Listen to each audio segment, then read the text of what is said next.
Baik, saya lanjutkan pembacaan firman Tuhan Matius 17. 6 hari kemudian Yesus membawa Petrus, Yakobus, dan Yohanes saudaranya, dan bersama-sama dengan mereka ia naik ke sebuah gunung yang tinggi.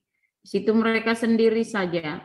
Lalu Yesus berubah rupa di depan mata mereka, wajahnya bercahaya seperti matahari dan pakaiannya menjadi putih bersinar seperti terang.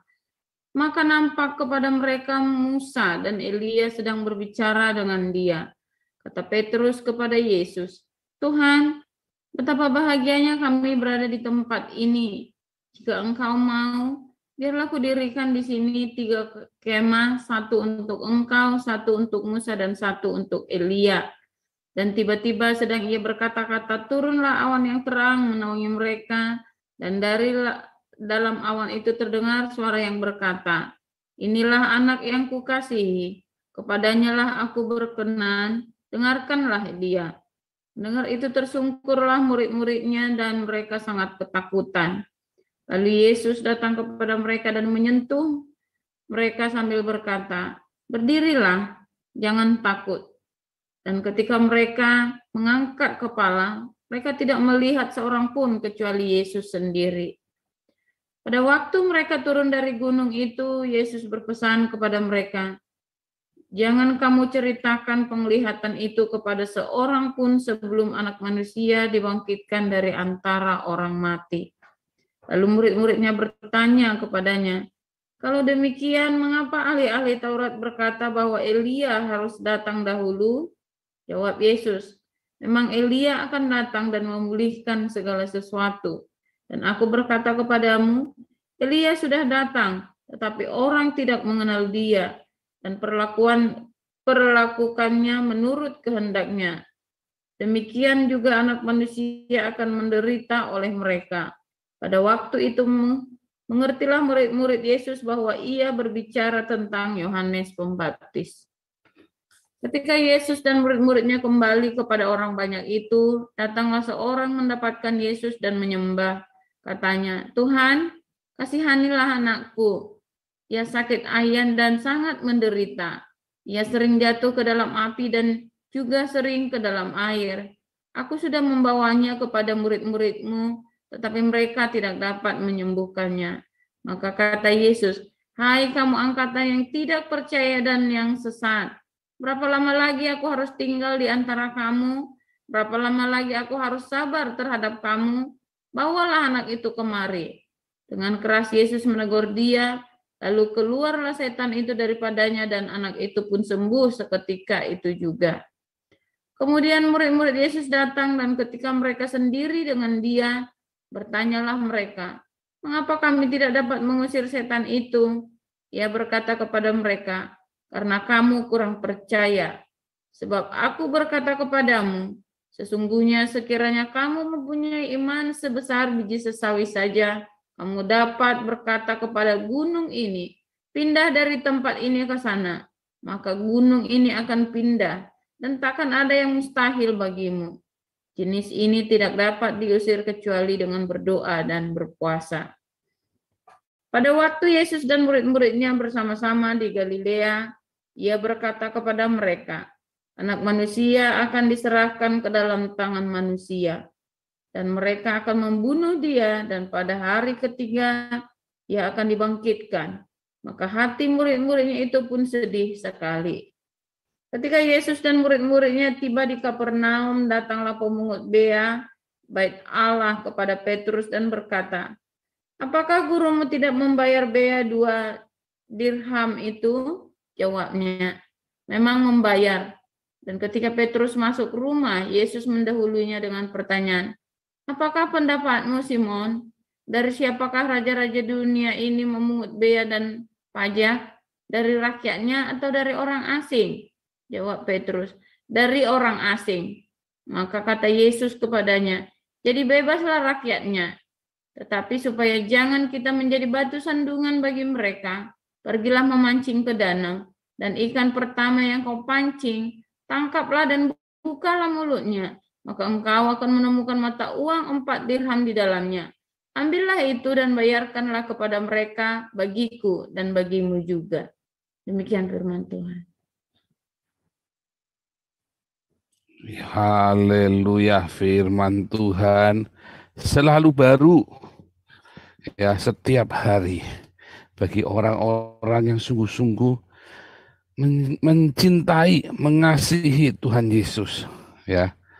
Bagi orang-orang yang mencari Tuhan dengan sungguh-sungguh, bukan mencari ilusi dari Tuhan ya, dengan ilusi dari baitnya, kehadirannya melalui baitnya. Di hari-hari ini kita banyak sekali, oh sebentar, mana yang tadi? Oke, ini saya lagi kegeeran karena internetnya kenceng banget ya. Seneng banget. Haleluya. Mana nih? Tes.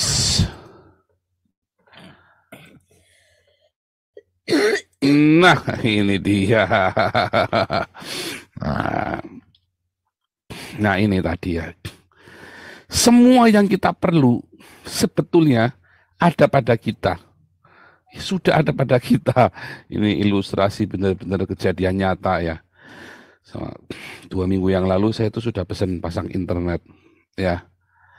Terus ya maklum ya, ini namanya ya, karena saya tidak membaca dengan sungguh-sungguh logosnya itu loh. Saya janjian tanggal 28, saya ingat sekali tulisannya Asbrak 28 ya kan. Tapi saya nggak membaca lengkap tanggal 28 itu apa. Kemudian sebelum kami masuk hari pertama kami dikasih kunci ya, box semua dapat paket box ya kan. Kemudian tapi saya ingat tanggal 28 udah saya tunggu orangnya datang ya kan, sampai hari ini kan. Sampai hari ini jam 4 sore waktu di Eropa ya, nggak datang-datang coba. Waduh, saya sudah galau, udah gelisah. Ya, resah dan gelisah. Ya, seperti apa namanya? Siapa itu? Semua Pak Iman kok hafal lagunya. Aneh ini. Kok Pak Hawe hafal lagunya ini, aneh ini. Sampai bertanya kepada semut merah yang ada di dinding saya. Kenapa ini orangnya internet nggak datang-datang? Ya kan? Ngapain katanya semut, nunggu pacar, saya bilang kan. Repot. Nah, tiba-tiba istri saya lagi masak. Dia tahu saya gelisah, namanya istri cinta kan. Dia tahu masalah suaminya. Ingat Isabel? Tapi istri saya bukan Isabel ya, Ana. Nah, dia tahu saya gelisah gitu kan. Dibacanya satu boxnya itu satu-satu. Ya, dia bilang in 15 minutes. Ya, kita sudah bisa dapat internet. Istri saya teriak, Papa, Papa, ini nggak mungkin sikunya datang, kamu suruh pasang sendiri. Coba bayangin. 2 minggu coba ya, kami berjibaku dengan internet. Anda tahu sendiri kan, curak, gelisah saya, mati-matian. Dan hari ini istri saya membuat saya terlihat sangat tolol. Ternyata hanya 15 menit, coba bayangin. Pasang 15 colok, selesai, pasang jadi. Kita punya 1000 Mbps internet. Muka internetnya kayak buka halaman. Kemarin kita buka internet kayak buka ini, kayak kalau aduh, Anda tahu sendiri lah kalau lagi bebelen. Wah, ribet. Saudara. Nah, saya hanya tidak membaca logosnya dengan baik. Kenapa nggak baca logosnya? Kenapa ya saya biasanya baca logos baik-baik. Lalu kita pasang internet, colok. Istri saya nanya, Pak, kenapa tidak baca manualnya? Oh, gampang, pasang. Kalau meledak baru kita baca manualnya.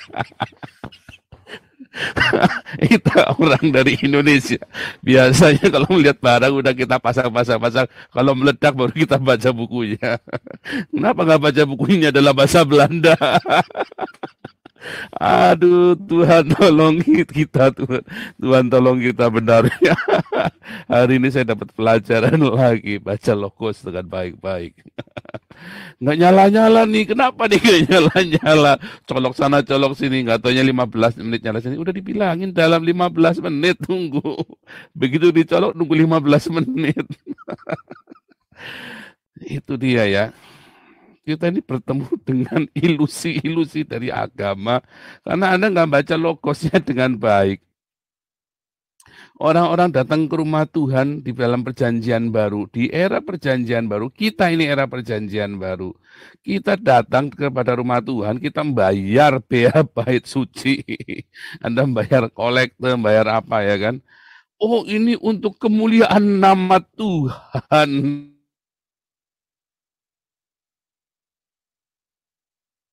Ya kan? Wah, saya dulu semangat ya.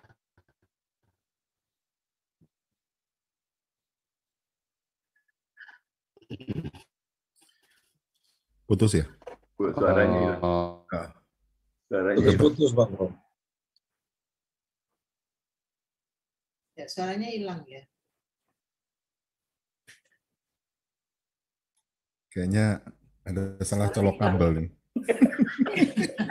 Dan meledak ya, dan meledak Pak Jika. Beneran meledak. Meledak beneran ini, saking semangatnya. Saking semangatnya meledak beneran. Sebentar. Aduh.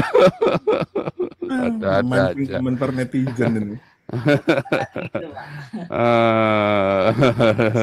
Ini barusan saya setting semuanya ya. Ini gara-gara itu tadi ya. Oh ya kan, lompat kan. Ini harus hilang lagi suaranya, Pak. Hilang lagi. Aduh, pagi ini sukacita ya. Gak apa-apa gara-gara internet. Aduh, Suaranya hilang lagi, Pak Paul. hilang lagi suaranya. Kecepatan tinggi Pak HW berapa Mbps kalau di Eropa? Iya, oke. Ini kita karena masih ini ya, masih Indrayan ya. Luar biasa. Indrayan.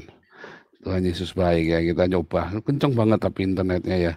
Cuman memang karena kita tadi ya, kita installnya nggak pakai lihat buka manual, kita nunggu meledak dulu baru kita.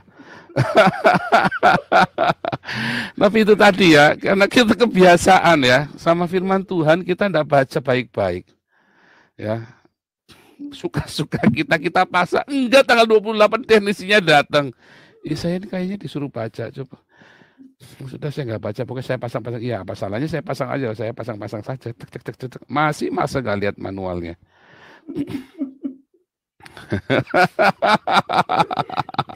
Enggak sampai akhir Maret, Pak. Nggak sampai akhir Maret, coba bayangin ya saudara. Untung nggak tak tungguin sampai akhir Maret ya.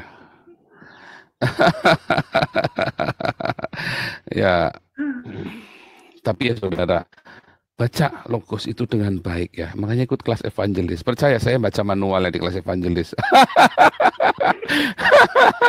Kita belajar manualnya kita di kelas evangelisan apologetik. Sehingga Anda tidak akan ditipu lagi oleh ilusi kita. Apakah Pak Pendeta nipu Anda? Enggak, Anda sedang menipu diri Anda sendiri ketika Anda berilusi. Saya ngotot, saya sedang menipu diri saya sendiri sebetulnya. Apakah perusahaan internet itu sedang nipu saya? Enggak loh.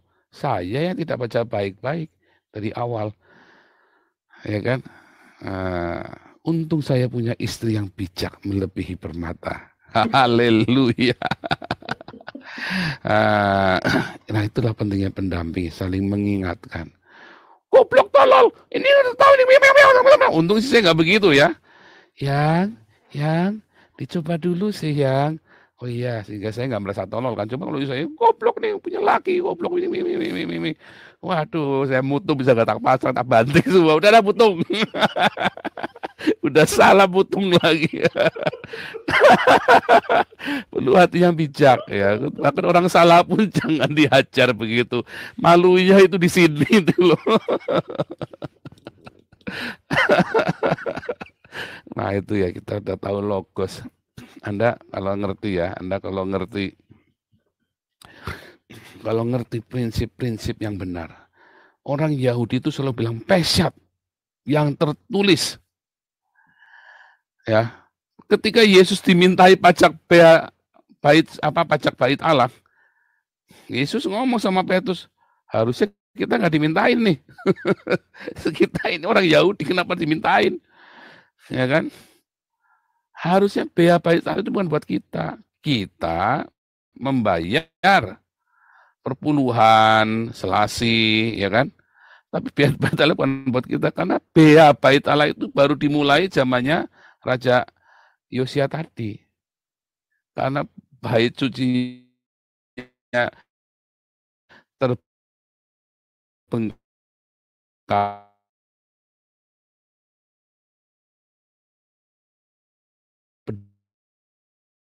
peduli dengan Bagus, ya. Pak. Suaranya tetap Bagus toh? bagus. Saya hanya memastikan, tapi kok sebentar ya. Kalau dia kencang selalu, memang Ya. nggak ada signalnya kelihatannya, Pak. Oke. Ya, oke. Nah, Bea Bait Suci itu seharusnya nggak diperuntukkan bagi orang-orang Yahudi, ya, tetapi bagi orang-orang yang orang-orang asing atau pendatang-pendatang yang tidak tinggal di sana, yang bukan warga. Nah, jadi misalnya nih orang Yahudi yang sudah meninggalkan Yerusalem, dia datang, maka dia bayar bea, ya kan? Itu sebenarnya tradisi seperti itu sama seperti dengan tradisi pura di Hindu Bali ya. Saya kemarin sebentar ya. Jadi pura Hindu Bali itu ya, kalau orang-orang yang tinggal di Banjarnya itu dia nggak perlu bayar. Yang bayar itu orang yang sudah tidak tinggal di sana, dia kirim uangnya. Karena yang merawat itu biasanya adalah umat Allah sendiri yang tinggal di sana. Mereka merawat sama-sama. Yesus pun merawat. Makanya Yesus waktu datang ke Yerusalem, dia pertama bersih-bersih bait suci, diusir semua. Berani sekali dia. Iya, Yesus punya hak. Ya. Yesus punya hak untuk mengusir pedagang-pedagang ini. Satu, karena dia seorang rabi Yahudi. Ya, dia seorang guru. Dia punya hak buat mengusir orang-orang yang dagang di situ. Ya. Jadi bukan semena-mena ngawur ngaco-ngaco begitu. Yesus tiba-tiba ngamuk-ngamuk orang kejang-kejang. Enggak, dia punya hak untuk mengusir, untuk membersihkan bait suci itu. Nah, makanya dia bilang, oke, supaya jangan dipatuhi sandungan, kita bayar saja. Kasih uang saja, karena begitu serakahnya, begitu rakusnya orang-orang dengan bisnis agama di zaman Yesus. Sejak zaman Ezra Nehemia sampai dengan zaman Yesus, mulai ditertibkan semua uang-uang itu. Dan lepas ketika Ezra Nehemia mati, generasi orang-orang Farisi. Ya, orang-orang Farisi ini adalah orang-orang yang menjadi orang-orang sarjana teologi, yang orang cerdik-cendikia ya, zaman itu namanya cerdik-cendikia, yaitu ya sarjana teologi yang mengurusin semua tetek keagamaan, tradisi, kultur, politik. Ya, wah, mulailah agama itu dibisniskan. Ya, jadi kalau Anda lihat gereja-gereja di hari ini itu sama dengan kondisi di zaman Yesus, ahli Taurat, orang Farisi, orang Saduki. Perdebatan teologis yang tidak perlu, ya kan? Sementara nol semua prakteknya. Kalau Anda lihat praktek-praktek keagamaan sekarang itu nol semua kan? Praktek-praktek teologis di gereja, wah debatnya kencang, tapi prakteknya nol semua. Bahkan yang melakukan mujizat kesembuhan pun, ya yang 1000 datang, yang cuma 1 yang sembuh, itu pun kayong-kayongan sembuh. Kayong-kayong itu kayongnya sembuh, kayaknya sembuh, tapi embuh ya, sembuh apa enggak? Apakah sembuh benar-benar embuh? Beda dengan dulu ya, saya ikut sama Om Silas, Pendeta Yahya Silas di Selawi. Itu sembuh benar ya. Ya, kalau kita datang ke 10 rumah, yang mati 1, yang 9-nya sembuh. Ya, itu beneran sembuh. Mati, yang benar-benar mati. Ya, karena memang sudah waktunya meninggal. Mungkin dia sudah tua, mungkin sudah apa. Ya kan? Makanya saudara, bisnis keagamaan, mujizat palsu, ya, yang kelihatannya sembuh, tapi itu jadi blow up. Ya, saya percaya mujizat, saya melihat sendiri mujizat, saya ngalami mujizat juga, baik kesembuhan, baik dalam keluarga kami, dalam keuangan, dalam banyak hal kami ngalami mujizat. Ya, dan saya juga melihat mujizat yang dilakukan oleh hamba-hamba Tuhan yang luar biasa. Saya mengalami nubuatan yang digenapi dengan tepat. Ya, saya percaya dan saya mengalaminya dan saya melihatnya. Tetapi hari-hari ini yang dipertontonkan banyak yang palsu.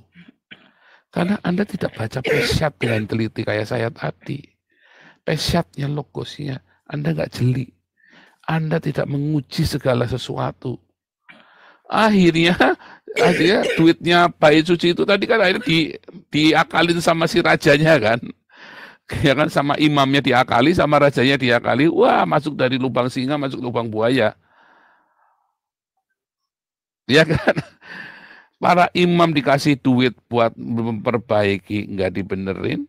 Rajanya pun perkakasnya akhirnya diambil, yang udah dikumpulin diambil buat membayar buat tahtanya dia. Sekarang kan sama kan hamba-hamba Tuhan. Maka dari itu saudara, setiap kali saya ingat langsung saya ingat, oke, ini nomor rekeningnya Damaris. Saya tidak henti-hentinya, tiap hari temanya selalu sama. Yang paling benar itu diakonia. Ya. Karena di dalam era perjanjian baru, yang namanya bait Allah itu bukan gedung gereja, tapi kita, ini badan inilah bait Allah, badan kita inilah bait Allah. Tubuh ini, darah daging kita inilah bait Allah.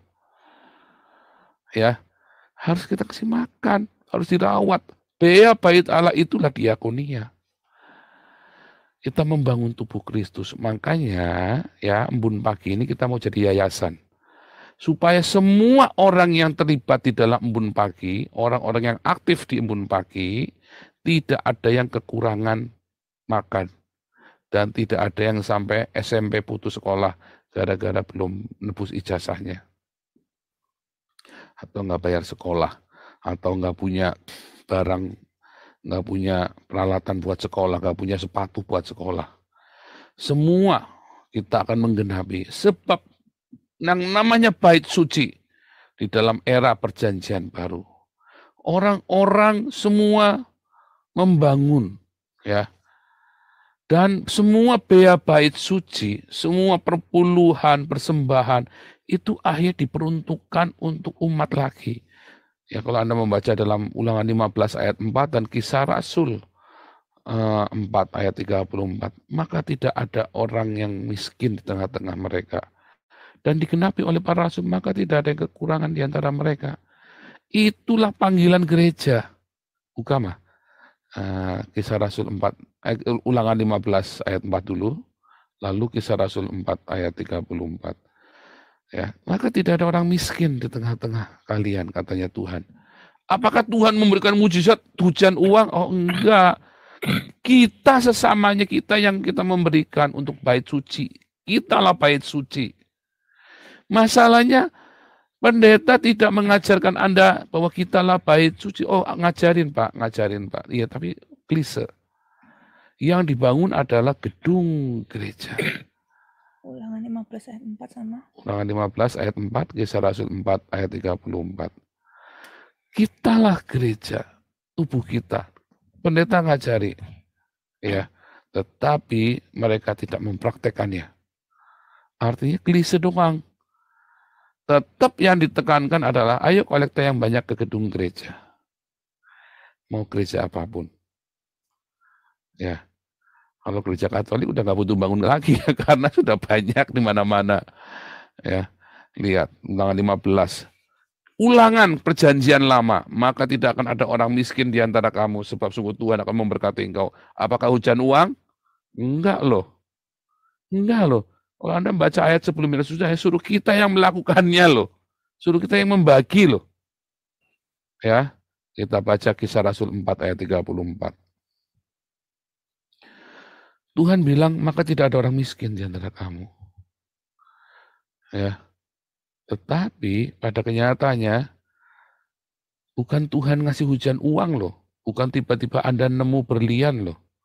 Mujizat nemu berlian, Anda kaya semua jemaatnya di Embun Pagi. Enggak loh. Disuruh kita yang berbagi loh. Sebab tidak ada seorang pun yang berkekurangan di antara mereka, karena semua orang yang mempunyai tanah atau rumah menjual kepunyaannya itu, dan hasil penjualan itu mereka bawa pada para rasul, ayat yang selanjutnya, untuk dibagi-bagikan sesuai kebutuhan. Saya nggak mengatakan ya Bu Vivin itu jual rumahnya kemudian bagi, enggak. Ya, kita lakukan yang realistis sekarang, yang realistis. Kalau kita mau ngasih makan se-Indonesia memang kudu jual rumah. Tapi kalau kita cuma mau ngasih makan 1-2 orang di komunitas kita, ya itu nggak perlu jual rumah, urunan. Makanya kita mau bikin koperasi. Kita mau bikin koperasi supaya disalurkan. Semuanya disalurkan dengan benar. Ada yang survei, ada semua dicek. Dan dia harus aktif. Ya dong, komunitas kita. Kalau yang nggak aktif di kita, ya ikutnya Damaris. Kepada siapapun. Damaris. Nah, kalau yang aktif di kita, hanya yang aktif saja. Karena itu komunitas kita harus saling merawat. Karena kita sudah saling kenal. Ada yang meninggal. Orang meninggal itu habisnya banyak. Kepikir nggak itu ya? Mami saya aja itu cuman pakai sewa ruangan kecil begitu habisnya 50 juta kemarin. Serem ya? Ada kepikir nggak? Kalau ada yang biaya sakit ruang apa meninggal, udah meninggal udahlah. Kebalik ya, orang mau seneng-seneng ada orang mau menikah dikasih sumbangan banyak, orang mati malah nggak ada yang nyumbang. Orang mati itu disumbang kayak apa, sedihnya nggak karu-karuan ya. Kitalah bait suci. Komunitas kitalah bait suci. Ya. Maka kita bertugas untuk merawat satu sama lain. Kita mau supaya satu sama lain ini kita belajar berbagi. Bea bait suci itulah diakonia kita untuk orang-orang yang tidak dikenal, orang-orang asing. Ya, orang-orang asing, Damaris kan itu untuk orang-orang asing. Tapi untuk antara kita sendiri juga. Kita mau bikin juga. Supaya tidak ada yang miskin di antara kita. Utopia Pak? Enggak, kita serius. Ya, kita mau bikin beneran. Bagaimana Pak kita tahunya? Makanya kita pikir nanti. Yang penting kita niatnya dulu udah bener. Bikin dulu wadahnya. Lalu teknisnya, semua sistemnya kita pikirkan lagi. Dan kita kolektor bukan buat saya. Tapi buat komunitas kita. Anda memang meletakkan di kaki para rasul. Ya, yaitu di Yayasan Embun Pagi ini. Tetapi akan dibagikan sesuai dengan kebutuhan. Ya. Kalau enggak butuh ya jangan dibagi. Dan jangan yang enggak butuh tuh minta-minta mental kere.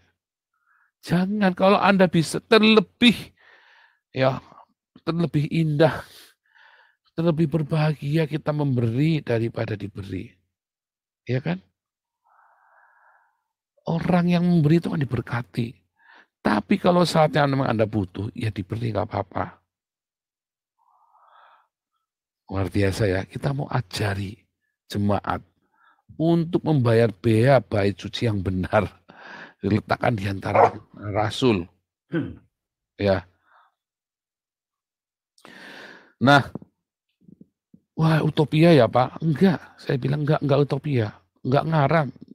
Itu benar-benar nanti Anda akan diberkati semua.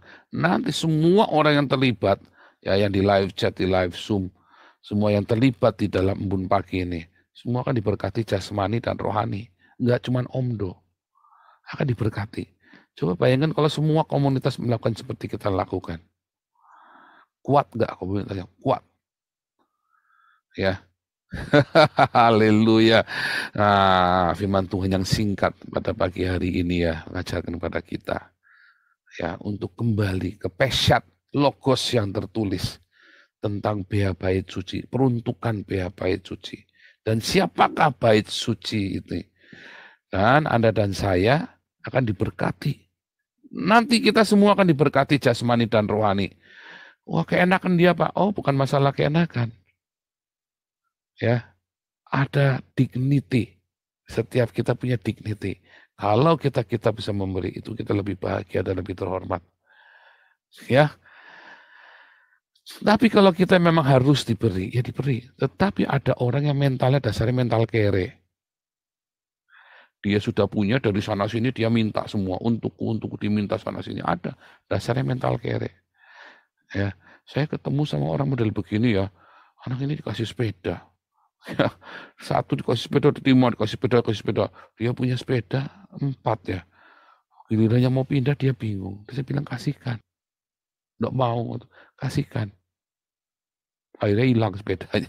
Nggak dikasihin malah hilang. Ayo bandel sih. Bandel. Ya, kasihkan. Ya. Dikasih untukku. Akhirnya ribet. Ya kan? Anda nyimpennya juga bingung.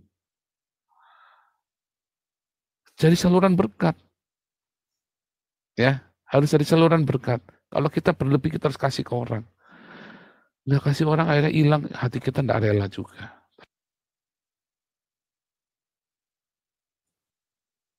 Suaranya hilang Pak Paul. Oh, soalnya ke mute ya tadi ya, ke mikrofonnya. Orang-orang yang tidak suka berdiakonia, orang-orang yang tidak suka memberi. Ya, orang-orang yang tidak suka memberi. Akhirnya dia sakit, hidupnya sakit. Entah rohnya, apa jiwanya sakit, entah tubuhnya sakit. Karena seharusnya dia harusnya berbagi. Seharusnya dia itu berbagi. Tetapi nekat nggak mau berbagi. Kalau Anda diberkati, harusnya Anda itu membagi. Berlebih itu harus bagi dengan sesama kita. Ya, berapa kali orang email ke saya bingung. Gimana jawabnya coba? Tapi kita juga nggak boleh sembarangan kasih orang. Anda harus cek, karena penipuan. Dan kita juga harus bertanggung jawab dengan uang yang pada kita. Itulah sebabnya kita bikin yayasan. Ya, kita rapikan semuanya. Ini uang masyarakat. Harus kita pertanggungjawabkan. Jadi, mohon maaf teman-teman yang email direct ke saya, kita nggak bisa bantu juga. Saya nggak kenal Anda. Ya kan? Saya sudah punya budget diakonia sendiri. Saya sudah punya budget diakonia ya. Anda semua harus punya budget diakonia juga ya. Kita semua budget diakonia. Kita nggak bisa sembarangan tolong orang juga yang kita nggak kenal, nggak jelas. Sebab banyak orang yang jelas yang lebih membutuhkan daripada orang nggak jelas yang kemudian minta Anda bertolong. Kita rapikan sistemnya. Supaya kita diberkati, tapi juga jangan mensia-siakan. Ya, jangan sampai ngarami lautan. Itulah namanya ngarami lautan. Ya kan, ada orang minta tolong, wah, kasih fotonya dia lagi di rumah sakit. Kita baru kemarin kirim berapa juta, dia di broadcast kemana-mana. Dia dapat dari sana, dapat dari sini. Dia mau cari duitnya dengan begitu. Kita nggak mau. Kita juga nggak bodoh. Harus pakai hikmat. Ya. Semua dikelola dengan baik, dengan bijak, tanpa kita harus nyinyir juga. Ya udah, memang dia cari duitnya begitu, nggak usah dimarahin juga. Tapi kita harus berhikmat. Dan saya tahu orang-orang ini tukang, karena dia di grup-grup dia broadcast kemana-mana, ya ke kemiskinannya dia, ya kan, di foto-foto lagi rumah sakit. Ya kita tahu. Saya juga nggak bodoh, saya juga lihat. Ya, makanya kita nggak sembarangan, kita kasih, kita lihat. Nah, itulah butuhnya yayasan. Ada sistem, ada orang yang lihat, ada orang yang mengevaluasi. Kita cari tahu sama-sama. Ya, kita mau jadi berkat, kita mau membangun bait suci ini. Ya, luar biasa ya. Kita yang di seluruh dunia terkonek dengan satu, itu tadi ya, satu malaikat. Satelit yang terbang itu kan, kita terkoneksi dengan satu malaikat satelit yang ada di udara. Satelit itu bisa jadi malaikat ya, bisa kan, saya bilang mobil bisa jadi malaikat, keledai bisa jadi satelit pun bisa jadi malaikat terbang itu kan, dan kita terkoneksi oleh satu malaikat yang memberitakan kabar baik itu ya. Bisa kan? Bisa. Dan kita akan memberitakan kabar baik ke seluruh dunia dengan perbuatan baik kita. Tuhan Yesus memberkati. Haleluya.